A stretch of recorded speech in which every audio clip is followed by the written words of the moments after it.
오늘도 하나님께서 우리에게 하루를 선물로 주셨습니다. 하나님과 동행하시고 또 하나님의 사랑과 은혜를 경험하시고 하나님께 감사드리시고 찬양드리시는 복된 날 되기를 주님으로 축복합니다. 여러분, 성경 66권 가운데 기쁨하면 어떤 성경이 떠오르십니까? 기쁨. 새벽이라서 대답을 안 하시는 거죠? 기쁨하면 빌립보서죠. 기쁨하면 빌립보서입니다. 기쁨의 서신 빌립보서. 그럼 66권 가운데서 고난하면 떠오르는 성경이 어떤 성경입니까? 고난. 예? 욥기가 떠오르시죠? 고난하면 떠오르는 성경은 베드로전서입니다. 베드로전서 여러분, 처음과 마지막을 감싸고 있는 것이 고난입니다. 앞뒤로 고난을 감싸고 있습니다. 그리고 그 안에 내용이 들어있습니다. 고난이라는 단어가 동사로 12번 나오고 명사로 4번 나옵니다. 성경 전체에서 가장 많은 용례를 사용하고 있습니다. 1세기 후반부터 로마가 대대적인 전역에서 기독교 박해와 탄압을 시작합니다. 아직까지는 베드로 전서를 받고 있는 이 시기에는 아직까지는 로마 제국의 본격적인 박해와 탄압이 시작되지 않았지만 교회와 성도들은 굉장히 힘들고 어려운 시간을 보내고 있었습니다. 비방과 모욕과 부당한 대우를 받았고 경제적 위협과 신체적인 위협을 당했습니다. 교회와 신자가 세상으로부터 받는 고난 상황을 전제로 모든 이야기가 진행되고 있습니다.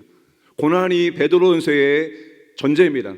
모든 말씀은 고난 가운데 있는 교회와 성도들에게 주신 말씀입니다. 그 고난을 생각하지 않고 베드로전서를 보면은 안 됩니다. 베드로전서는 세상에서 받는 고난인데 조금 더 이 말씀을 확장한다면 불같은 시험을 당하고 있는 성도들, 불같은 고난 가운데 있는 성도들에게 우리가 어떻게 품위 있게 그리스도인답게 살 수 있는지를 가르치는 성경이 바로 베드로전서입니다. 고난 가운데 있는 성도들은 반드시 베드로전서를 읽고 또 읽어야 되는 것입니다.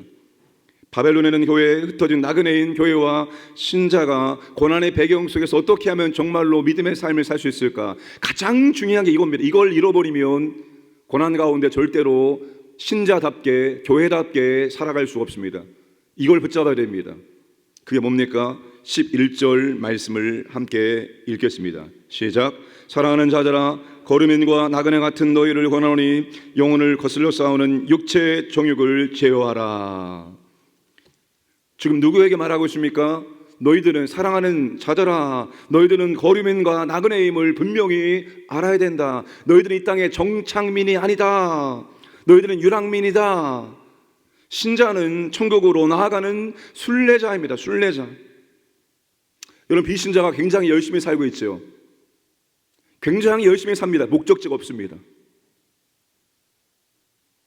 여러분, 아무리 열심히 살아도 목적지가 없는 열심은 헛됩니다. 의미 없습니다. 허무합니다.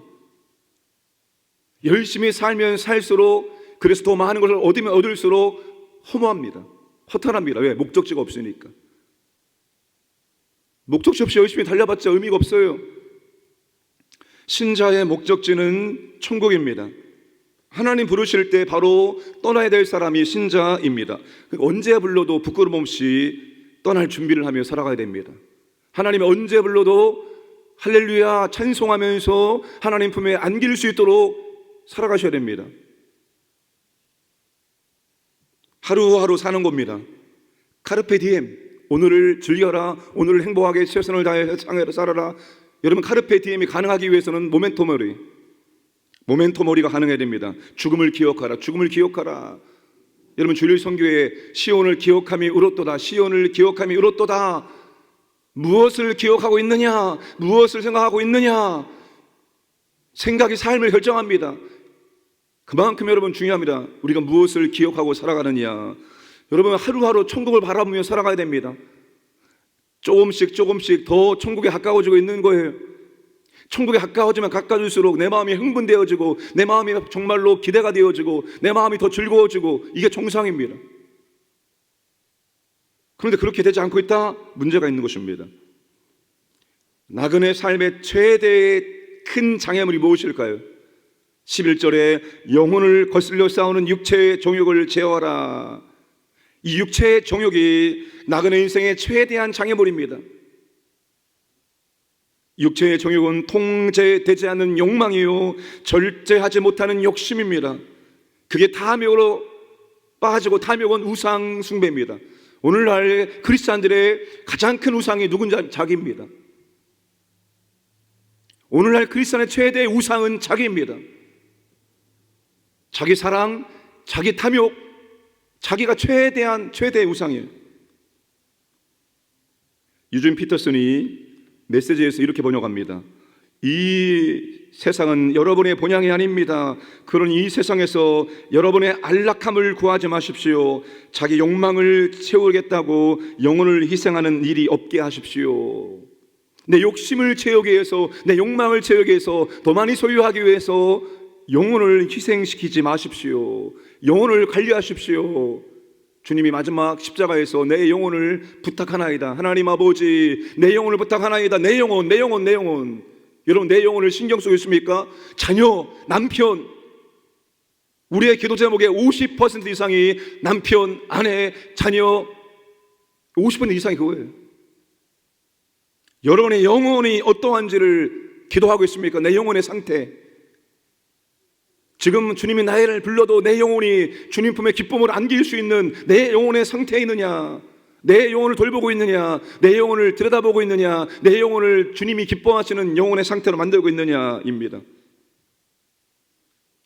육체의 정욕이 본향을 향한 여정을 가로막고 성실한 순종을 이룰 수 없도록 우리의 발목을 붙잡습니다.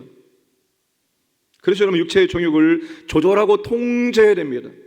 그래서 필요한 경건훈련이 금식입니다.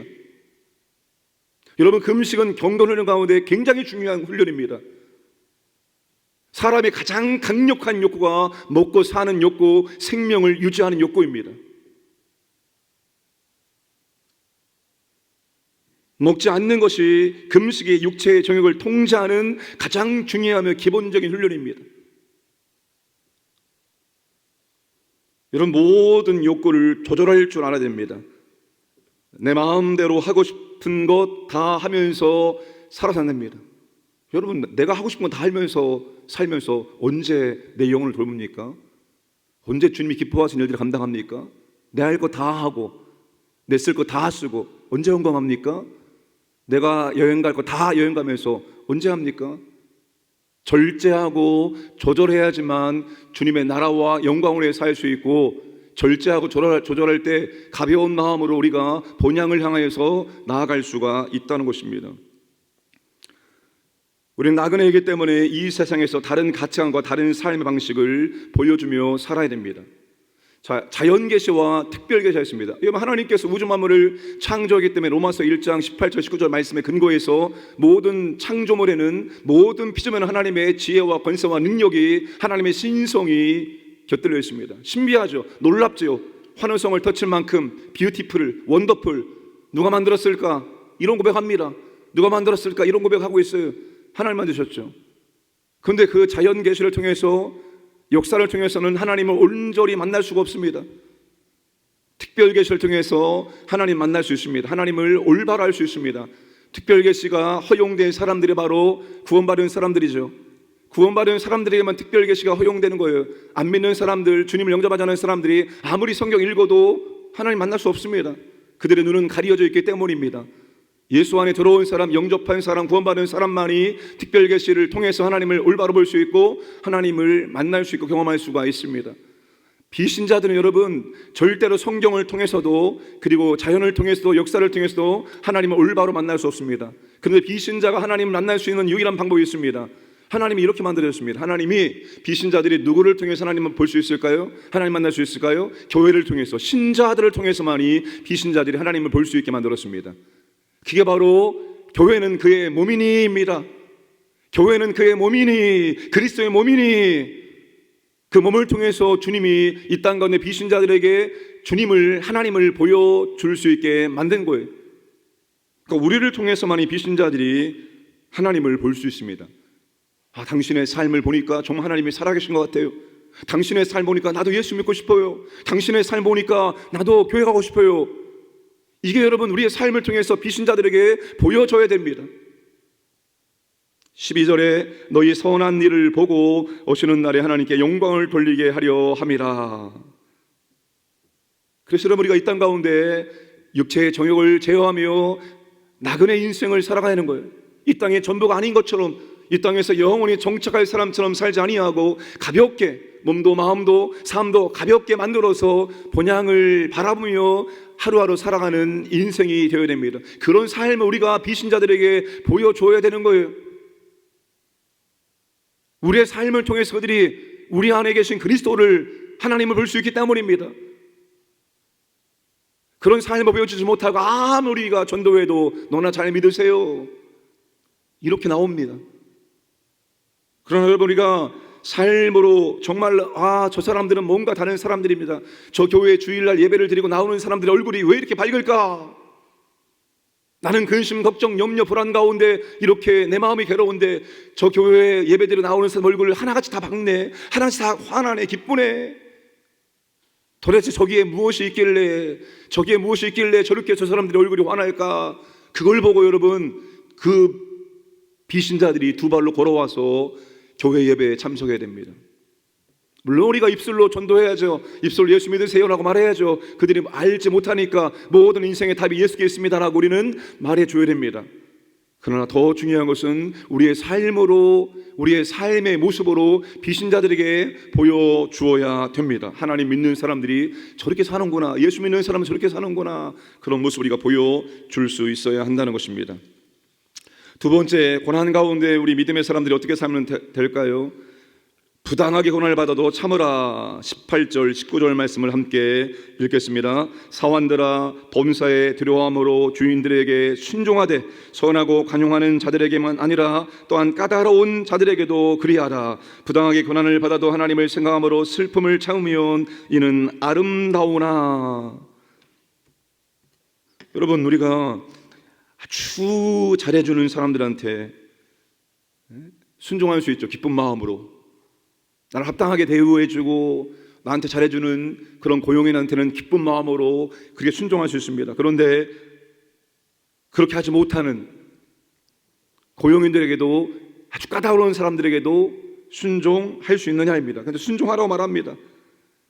부당하게 고난을 받아도 참아라고 말합니다. 그게 아름답다고 말합니다. 내가 잘못해서 당하는 고난이 아닙니다. 나는 잘하고 있는데도 불구하고 내가 부당하게 당하는 고난 가운데 있을 때도 참으라, 순종하라 라고 말씀하십니다. 20절에 죄가 있어 매를 맞고 참으면 무슨 칭찬이 있으리요? 그러나 선을 행함으로 고난을 받고 참으면 이는 하나님 앞에 아름다우니라. 이를 위하여 너희가 부르심을 받았으니, 이를 위하여 너희가 부르심 받았다고 말합니다.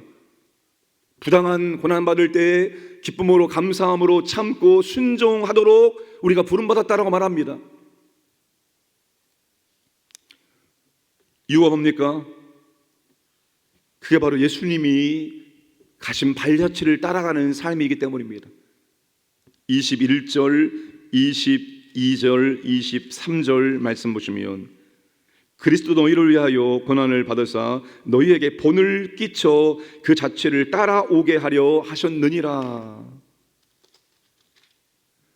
그는 죄를 범하지 아니하시고 그 입에 거짓도 없으시며 욕을 당하시되 맞대어 욕하지 아니하시고 고난을 당하시되 위협하지 아니하시고 오직 공의로 심판하시는 이에게 부탁하시며. 여러분 주님이 그렇게 하셨다는 것입니다. 아주 부당한 고난이죠. 죄가 없는 사람을 죄를 뒤집어 씌워서 로마의 반역자로 만들어 놓아서 십자가에 처참하게 찢겨 죽게 만들었습니다. 인간이 당할 수 있는 가장 처절한 고통을 당하면서 십자가에서 처절하게 죽게 만들었습니다. 아무런 잘못도 없는데, 근데 주님이 거기에 대해서 뭐라고 대들었습니까? 비방과 조롱과 모욕과 억울한 죽음 앞에서 나는 억울하다라고 주님께서 고백하고 말한 것이 아니라 침묵. 사람에게 아무런 말하지 않았습니다. 다만 아버지 하나님께 부탁합니다. 아버지 하나님, 이 모든 사역을 감당할 수 있도록, 십자가의 사명 감당할 수 있도록 제게 은혜를 주시옵소서. 오직 아버지 바라보고 감당하십니다. 우리에게 주님이 그렇게 하라는 거예요. 우리가 주님의 발자취를 따라갈 수 있도록 주님이 본을 보여주었다는 겁니다. 여러분, 우리가 예수님 우리의 삶과 신앙의 모델이라고 말하죠. 여러분, 어떠한 사람도 우리의 신앙의 모델, 우리의 삶의 모델이 되었습니다. 여러분이 존경하시고 사랑하시는 여러분 부모님과 여러분이 존경하시는 어떤 사람을 정한 자였더라도 그분들은 절대로 우리의 삶의 모델이 될 수 없습니다. 그분들의 삶의 모델을 살면 실망합니다.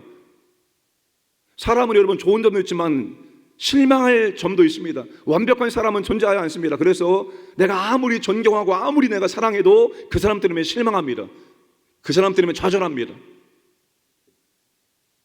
유일하게 우리가 우리의 인생과 우리의 신앙의 모델로 삼아도 절대로 실망하지 않을 분이 예수 그리스도입니다. 여러분, 우리의 모든 인생의 문제와 우리의 신앙의 모든 답이 그리스도 안에 있습니다. 예수 그리스도에 있습니다. 그러니까 문제가 있을 때, 어떤 어려움이 있을 때 여러분 다른 거 보지 마십시오. 다른 데 가서 여러분 답을 찾으려고 하죠. 모든 인생의 답, 모든 신앙의 답이 예수 그리스도에 있습니다. 그분께 우리가 시선을 고정하고 그분을 바라봐야 됩니다. 여러분, 우리의 마지막 목적지는 천국인데 우리의 신앙의 경주의 마지막 결승점이 예수 그리스도입니다.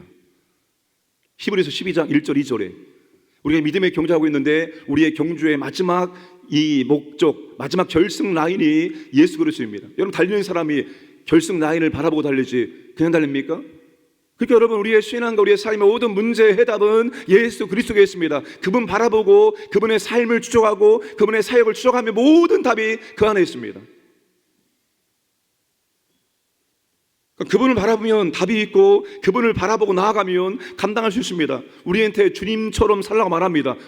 여러분, 그 말 들으면 우리는 할 수 있습니까? 못합니다. 주님, 어떻게 우리가 할 수 있습니까? 라고 대번 나옵니다. 근데 주님 우리에게 말합니다. 할 수 있다고 말합니다. 내가 할 수 있도록 모든 걸 다 해놓았다고 말합니다.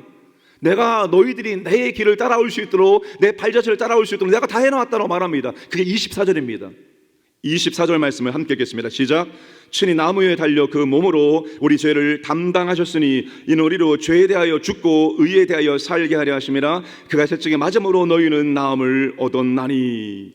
여러분, 주님이 우리의 죄에 대한 모든 문제를 다 해결했습니다. 이 말은 여러분, 죄로 인해서 나타나는 결과까지도 다 해결해 놓았다는 걸 말합니다. 단순히 과거, 현재, 미래 죄만 용서한 것이 아니라 죄의 결과들, 죄로 말미암아 나오는 결과들도 주님이 다 해결해 놓으셨습니다.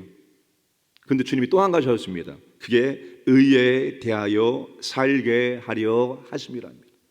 근데 우리는 이 밸런스가 깨졌습니다. 주님이 우리의 죄를 용서하셨다. 우리가 죄를 지을 때마다 회개하면 주님께서 용서하신다. 이거는 너무나 잘 알고 있는데 그 다음 거, 그래서 의에 대하여 살게 하시면, 이거는 굉장히 약합니다. 여러분, 주님이 왜 죄의 문제를 해결했습니까? 죄의 문제를 해결하신 이유가 이거예요. 의에 대하여 살도록 하기 위함입니다. 우리가 진심으로 주님을 믿고 있는 주님의 제자라면 여러분, 두 가지가 같이 나타나야죠. 맨날 죄 짓고 맨날 회개하고 맨날 죄 짓고 맨날 회개하고 이것만 늘 반복한다면 잘못된 신앙생활하고 있는 거예요. 의에 대하여 사는 게 나타나야죠. 의에 대하여 사는 게 나타나야죠. 점점 변화되어지고 점점 회복되어지고 점점 주님을 닮아가는 모습으로 나타나야죠. 맨날 죄 짓고 회개하고 이것만 나타나고 이건 안 나타나면 뭔가가 잘못된 거예요. 지금 여러분, 주님이 이미 다 해결해 놓으셨습니다. 우리가 주님을 따라갈 수 있도록 만들어 놓으셨습니다. 의에 대해서 살 수 있도록 만들어 놓으셨습니다. 부활의 능력으로 살 수 있도록 만들어 놓으셨습니다. 그래서 성령님 우리 안에 들어온 거 아닙니까? 아예 성령 하나님 우리 안에 들어오셔서 할 능력 주시고 할 마음 주셔서 성령이 우리를 완전히 이끌어 가시는 거예요. 내가 하려고 하면 못합니다. 할 수 없습니다. 절대로 못합니다. 의에 대하여 살게 하시는 분이 바로 성령님입니다. 여러분, 고백하세요. 성령님, 내 힘으로 안 됩니다. 이게 절대로 안 됩니다. 내 능력으로 안 됩니다. 제발 할 수 있도록 도와주세요. 제게 능력 주시옵소서. 저를 붙잡아 주시고 저를 써주시고 사용해 주시고. 성령님을 의지하고 성령님께 여러분에 맡겨드리면 성령이 할 수 있는 능력을 주십니다. 그게 신약의 성도의 최고의 축복입니다. 최고의 축복이에요. 구약 백성들이 몰랐습니까? 율법이 좋은지 다 알았어요. 말씀이 좋은지 몰라서 다 알았어요. 근데 할 수 있는 능력이 없는 거예요. 살 수 있는 능력이 없는 거예요. 근데 지금 신약은 살 수 있는 능력까지, 의에 대하여 살게 하심이라. 너희들이 충분히 살 수 있도록 주님이 다 만들어 놓으셨습니다. 그러니까 여러분, 우리가 할 수 있습니다. 25절에 뭐라고 말합니까? 너희가 전에는 양과 같이 길을 잃었더니 이제는 너희 영혼의 목자와 감독 되신 이에게 돌아왔느니라.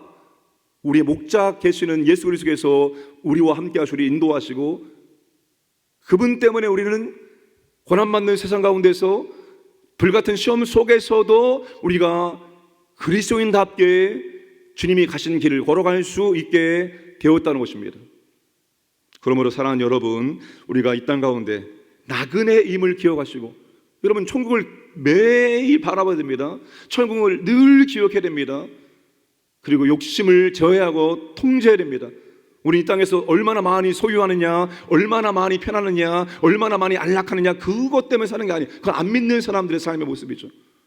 이 땅 가운데 얼마나 내 삶을 통해서 하나님을 보여줄 수 있느냐, 예수 그리스도를 보여줄 수 있느냐, 이게 우리의 관건입니다.